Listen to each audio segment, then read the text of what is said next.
नमस्कार, स्वागत है आपका बिहार समाचार में। बिहार की बड़ी खबरों पर बात करेंगे। पहले आप खबरों को सुर्खियों में देखिए। बिहार वालों के लिए खतरनाक खबर आ गई है। बिहार में शराब पीकर पकड़े जा चुके लोगों के घर के बाहर पोस्टर लगाएगी सरकार। सिर्फ शराबी को ही नहीं बल्कि उनके माता पिता और पूरे परिवार को बेइज्जत करके रख देगी ये नीतीश सरकार। बिहार में चक्रवाती तूफान दाना ने तबाही मचा कर रखे हैं। आज कई जिलों में भारी बारिश होने वाली है, साथ ही किसान बर्बाद हो गए हैं, उनकी फसल बर्बाद हो गई। बिहार हर साल बाढ़ में डूबता है, लेकिन अगले साल से ऐसा नहीं होगा। बिहार सरकार ने ऐसी व्यवस्था कर ली है कि चाहे कितना भी पानी आ जाए, बिहार बाढ़ में नहीं डूबेगा। दनियावा बाईपास का उद्घाटन करने पहुंचे थे नीतीश कुमार जी, लेकिन मुआवजे की मांग को लेकर किसानों ने जमकर नारेबाजी कर दी। नीतीश कुमार जी को आखिरकार भागना पड़ा, अधिकारियों के पसीने छूट गए। बिहार के सरकारी स्कूल के शिक्षकों के लिए सरकार ने बड़ा फैसला लिया है। अब इन शिक्षकों को नहीं मिलेगी स्टडी लीव, अगर छुट्टी ली तो कटेगी सैलरी। शराब माफियाओं की कमर तोड़ेगी नीतीश सरकार। इन पर खतरनाक सीसीए कानून लगाकर इन्हें जिला से ही बाहर कर देगी सरकार। बिहार सरकार ने बिहार के कई बड़े शहरों में पटाखों पर लगा दिया है बैन, साथ ही दीप जलाने को लेकर भी नया आदेश जारी किया। शराब से हो रही मौत पर तेजस्वी यादव ने कहा, बिहार में शराबबंदी पूरी तरीके से फेल है, इसे हटा देना चाहिए और इन मौतों का जिम्मेदार नीतीश कुमार है। तो आज बिहार और देश की बड़ी खबरों को विस्तार से बात करेंगे। इससे पहले आपसे एक छोटी सी अनुरोध है, कृपया वीडियो को एक प्यारा सा लाइक अवश्य कर दीजिएगा। आपका लाइक करना ही हमारी मेहनत का फल होता है।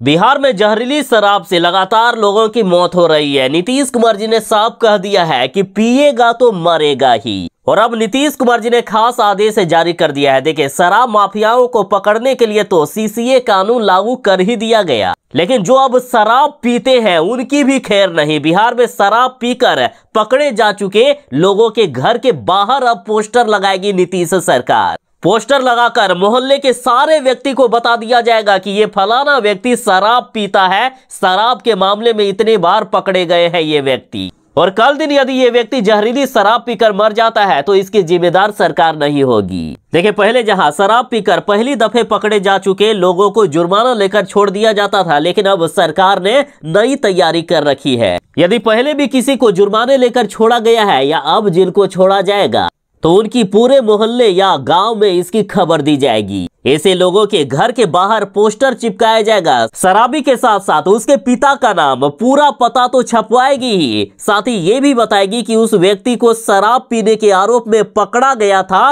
और वह जुर्माना देकर रिहा हुआ है। और सुनिए, सिर्फ पोस्टर ही नहीं लगाया जाएगा बल्कि उसके घर में अधिकारी की टीम भी भेजी जाएगी समय समय पर, ताकि ये पता लगाया जा सके कि वो व्यक्ति अब भी तो शराब नहीं पी रहा है। पोस्टर में ये भी लिखा रहेगा कि ये व्यक्ति यदि दूसरी बार शराब के नशे में पकड़ा जाता हो तो उन्हें 1 साल की जेल की सजा होगी, और इसके लिए अगले सप्ताह से ही अभियान शुरू होगा। सरकार इन शराबियों को इतना ज्यादा बेइज्जत कर देगी कि ये शर्म के मारे पानी पानी हो जाएंगे और शर्म के मारे ये शराब पीना छोड़ देंगे, क्योंकि सिर्फ उनकी बदनामी नहीं होगी, उनके माता पिता और पूरे परिवार की बदनामी होगी। सोचिए ना, किसी घर के बाहर यदि पोस्टर लगाया गया हो, उनके पिता कहीं से जा रहे हो तो लोग क्या कहेंगे कि ये शराबी का पिता है।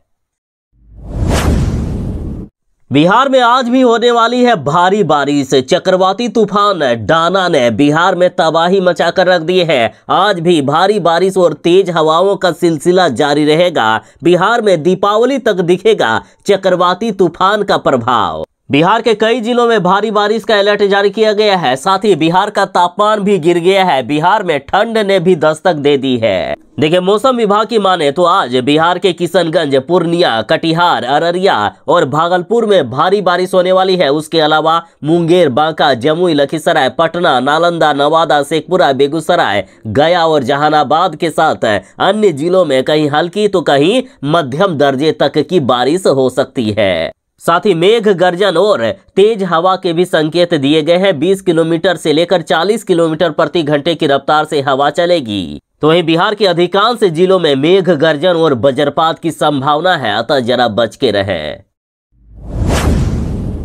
बिहार में इस बार बाढ़ के कारण भयानक तबाही आई थी। किसानों की फसलें बर्बाद हो गई है, गरीबों के घर द्वार टूट गए हैं, कई लोगों के कच्चे मकान के साथ पक्के मकान को भी क्षति पहुंचा है। बाढ़ के कारण कई लोगों के घर पानी में जलमग्न हो गए।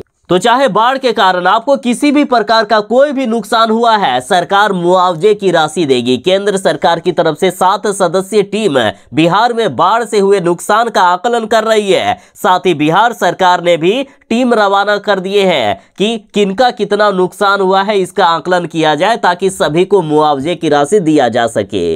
और इधर बिहार सरकार के मंत्री विजय कुमार चौधरी जी ने भी अब बड़ा ऐलान कर दिया है। मंत्री जी ने कहा है कि फसल क्षति का आकलन किया जा रहा है, प्रतिवेदन मिलने के बाद जल्द ही मदद की जाएगी। साथ ही जिनके घर गिर गए हैं उन्हें भी सही ढंग से रिकॉर्ड बनाकर मदद की जाएगी। मतलब सरकार की तरफ से अपनी पूरी तैयारी की जा रही है कि किनका कितना नुकसान हुआ है, उसके अनुसार से उन्हें मदद मिले। कहीं ऐसा ना हो कि किसी का ज्यादा नुकसान हो गया है और उनको कम मदद मिली हो। बाकी वीडियो को सरकारी अधिकारी भी देखते हैं। आपको किस तरह का नुकसान हुआ है कमेंट में आप बता भी सकते हैं।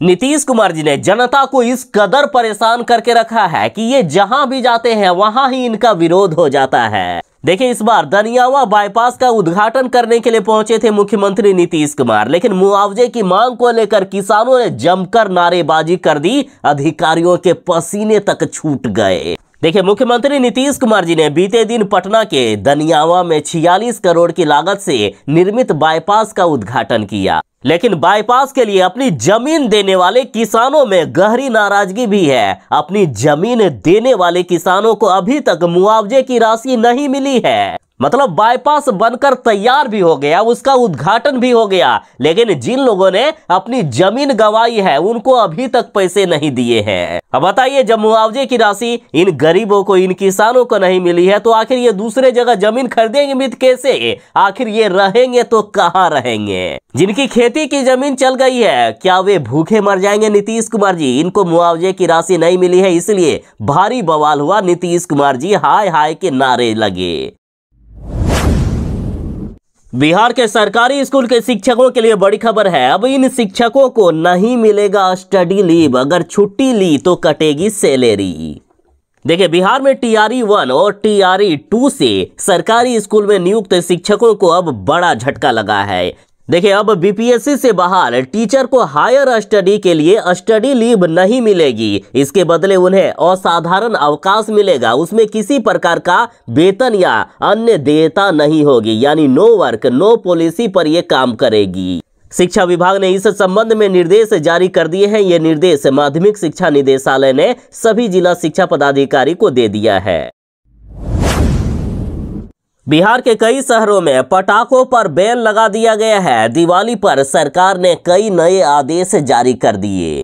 देखिए, बिहार में कई जिलों में हवा काफी प्रदूषित हो गई है। खराब होते AQI लेवल को देखते हुए कुछ अहम फैसले लिए गए हैं। देखिए, सर्वोच्च न्यायालय एवं राष्ट्रीय हरित अधिकरण के आदेश के तहत बिहार के 4 नगरीय क्षेत्रों यानी पटना, गया, मुजफ्फरपुर और हाजीपुर में किसी भी प्रकार के पटाखों के उपयोग को पूरी तरीके से प्रतिबंधित कर दिया गया है। ध्यान दीजिएगा, पटना, गया, मुजफ्फरपुर और हाजीपुर में भले ही पटाखे बिकेंगे, लेकिन यदि किसी ने जलाया तो उन पर कार्रवाई होगी। तो वहीं दिए जलाने में किरासन तेल का उपयोग नहीं करने की सलाह दी गई है। इसके जलने से निकलने वाला धुआं हमारे फेफड़ों को नुकसान पहुंचा सकता है और हमारी आंखों में जलन, आंसू और धुंधलापन ला सकता है, जिससे आंख भी खराब हो सकती है। तेजस्वी यादव ने कहा है कि बिहार की ये निर्दोष जनता जिए या मरे, उससे नीतीश कुमार जी को कोई फर्क नहीं पड़ता है। जहरीली शराब से हो रही मौत पर मुख्यमंत्री या इनके कोई भी नेता संवेदना तक नहीं जताते हैं। इन्होंने तंज कसते हुए कहा कि बिहार में शराबबंदी इस तरह से सफल है कि घर घर लोगों के शराब की होम डिलीवरी करवाई जा रही है। सत्ता के संरक्षण में लगातार बिहार में शराब की तस्करी हो रही है। छोटी मछलियां पकड़ी जाती है और बड़े तस्कर पर प्रशासन हाथ तक नहीं डालता है, बल्कि उनको और संरक्षण देता है। तेजस्वी यादव ने कहा है कि बिहार में शराबबंदी कानून खत्म कर देना चाहिए, हटा देना चाहिए शराबबंदी कानून।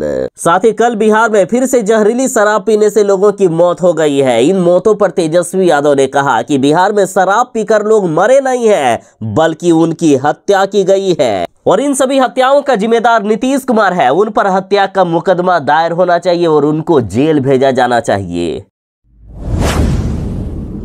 शराब माफिया की कमर तोड़ के रख देगी अब नीतीश सरकार। सीसीए कानून लगाकर इनसे जिला से ही बाहर कर दिया जाएगा। देखिए, बिहार में शराबबंदी कानून लागू है, उसके बाद भी बिहार के हर जिले में, हर घर में कहीं भी जहरीली शराब या शराब की होम डिलीवरी हो जा रही है और इन सब घटनाओं से नीतीश कुमार जी परेशान है। सरकार ने तय किया है कि शराब माफियाओं की कमर तोड़ने के लिए अब अपराधी नियंत्रण कानून सीसीए का इस्तेमाल कर दिया जाएगा। दरअसल सीसीए ऐसा कानून है जिसके तहत जिला के डीएम किसी को जिला बदर की सजा दे सकता है, जिले से बाहर कर सकता है। अगर आरोपी जेल में बंद है फिर भी उसे 1 साल जेल में और बंद रखा जा सकता है। और देखिए, शराबबंदी कानून के उल्लंघन में जो पहले गिरफ्तार हो चुके हैं और जमानत पर अभी निकले हुए हैं और फिर से यदि शराब के धंधे में उतर गए हैं तो उन पर तो सीसीए कानून हर हाल में लागू किया जाएगा।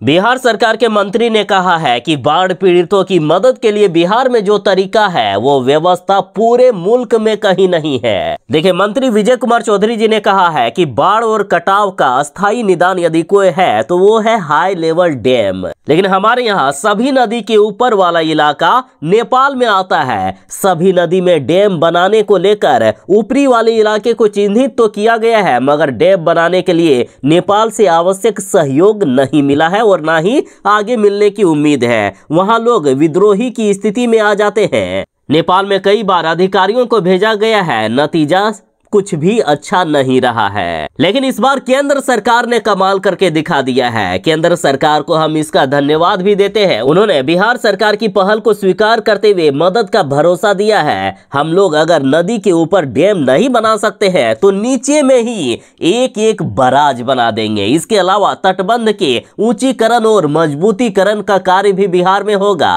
ताकि कितनी भी ज्यादा मात्रा में पानी आ जाए लेकिन बिहार की हालात न बिगड़े। मंत्री जी ने कहा कि बाढ़ पीड़ितों की मदद के लिए बिहार में जो तरीका और व्यवस्था है वह पूरे मुल्क में कहीं नहीं है। आपदा प्रबंधन के मामले में पीड़ितों को किस तरह की मदद और कितने घंटों में पहुंचाया जाएगा, इसको लेकर एसओपी बना हुआ है। इसलिए तुरंत निर्णय लेते हुए पीड़ितों तक सहायता पहुंचाई जाती है। कई बार थोड़ा वक्त जरूर लगता है, मगर कोई भी पीड़ित परिवार ऐसा नहीं है जिसको सहायता ना मिली हो। अगर कोई छूट भी गया है तो उन्हें चिन्हित कर सहायता पहुंचाई जाती है।